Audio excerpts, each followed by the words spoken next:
अमित वर्मा अल्मोड़ा ने पूछा है, प्रणाम अनंत श्री। आती जाती सांसों को देखते हैं तो जो देखता है वो मन है या साक्षी और विचार और मन अलग हैं या एक ही हैं? कृपया कुछ समझाएं।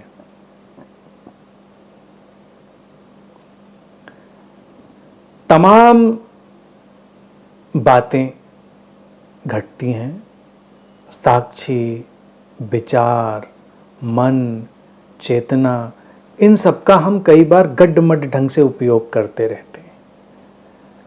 तुमने सांसों को देखा, बात को देखिए, बहुत सरलता से समझे, कोई कठिनाई नहीं है। ये ऐसे प्रश्न हैं जो लंबे समय से जब भी ऐसी बातें प्रस्तावित की गई इस सनातन धर्म के जगत में, तो गुरुओं से पूछी जाती रही। देखने का उपकरण, उसको एनालाइज करने का, उसको समझने का और उस समझ को स्टोर करने का, महसूस करने का जो उपकरण है वो मन ही है। हम मन ही हैं, इसीलिए शरीर मन एक साथ बोलते हैं। मन क्या है? मन, जब हम चैतन्य होते हैं तो मन प्रकट होता है। वो अनुभव, स्मृति, संस्कार, कंडीशनिंग, प्रोग्रामिंग, क्रिया प्रतिक्रिया सबके इकट्ठा हो गए जोड़ का नाम है। ठीक है। अब जब हम चैतन्य हुए तभी मन हुआ, जब हम अचेतन थे तो मन नहीं था। इसीलिए जैसे हम जब बेहोश हो जाते हैं तो यही तो शब्द उपयोग करते, अनकॉन्शियस हो गया व्यक्ति, अचेतन हो गया। हम बेहोशी से होश में आए तो कहा जाता है अब कॉन्शियसनेस वापस लौट आई, व्यक्ति चेतन हुआ, चेतना वापस लौट आई उसके अंदर। जब चेतना वापस लौटी तो मन भी लौटा। जब तुम अचेतन थे तो मन भी नहीं था। चेतना वापस लौटी, कॉन्शियसनेस वापस लौटी तो मन भी लौटा, वो उसके साथ है। क्यों साथ में लौटा? क्योंकि वो उसको अभिव्यक्त करने का उपकरण है, उसी से अभिव्यक्ति होगी, वो टूल है। बहुत ही रिफाइंड, बहुत ही इवॉल्व्ड, बहुत ही विकसित, परिशुद्ध उपकरण है। लेकिन गहरे तल पर वो जो चेतना है जो इस सारे जीवन में फैली है, शरीर और मन को आकार देती है, उन्हें प्रकट होने में सहयोग देती है, मूलभूत वही है।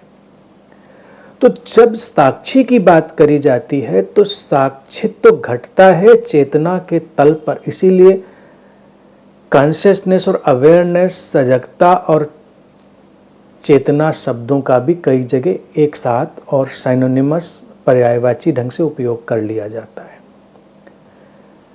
Awareness is the consciousness, consciousness is the awareness. तुम अवेयर हो इसीलिए क्योंकि तुम कॉन्शियस हो, तुम कॉन्शियस हो तो अवेयर हो, दोनों तो एक साथ ही होने हैं। रही घटना साक्षी की तो वो उस चैतन्य का गुणधर्म है। साक्षी क्या है? साक्षी है जब तुम तटस्थ होकर जीवन की इस प्रक्रिया को, जीवन के सारे घटनाक्रम को देख पा रहे हो। जब दृष्टा और दृश्य का ये फैलाव तुमको एक साथ दिखाई दे रहा है, जीवन की लीला जब तुमको एक साथ दिखाई दे रही है, तो वो साक्षी घटा।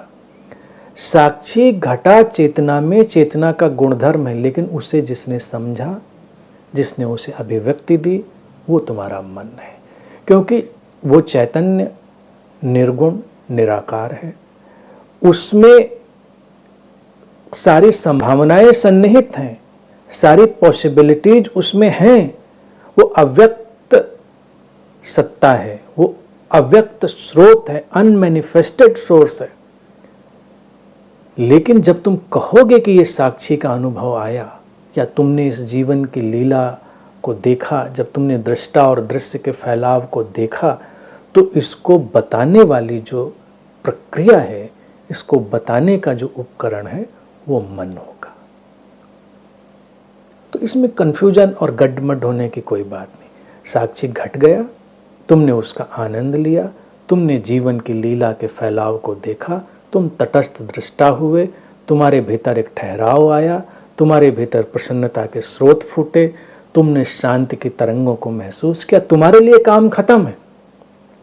अब तुम इस विवेचन में जाओ या ना जाओ, उससे कोई अंतर नहीं पड़ता। तुम ये मन, ये चेतना, ये साक्षी, ये दृष्टा, ये दृश्य, observer, observed, consciousness, source, awareness, तुम इस सारे फैलाव में, सारी टर्मिनोलॉजी में जाओ या ना जाओ, इससे कोई अंतर नहीं पड़ता, कोई ज़रूरत नहीं। समझने के लिए समझा जाता है। लेकिन जब हम बहुत सारी चीज़ों की उधेड़-बुन में पढ़ते हैं तो हम वास्तविक अनुभव के लिए परेशान नहीं होते हैं, हम बस शब्दों के उस खेल में उलझ के रह जाते हैं। मैं समझता हूँ मैंने तुम्हें सरलतम शब्दों में बात को समझाया है।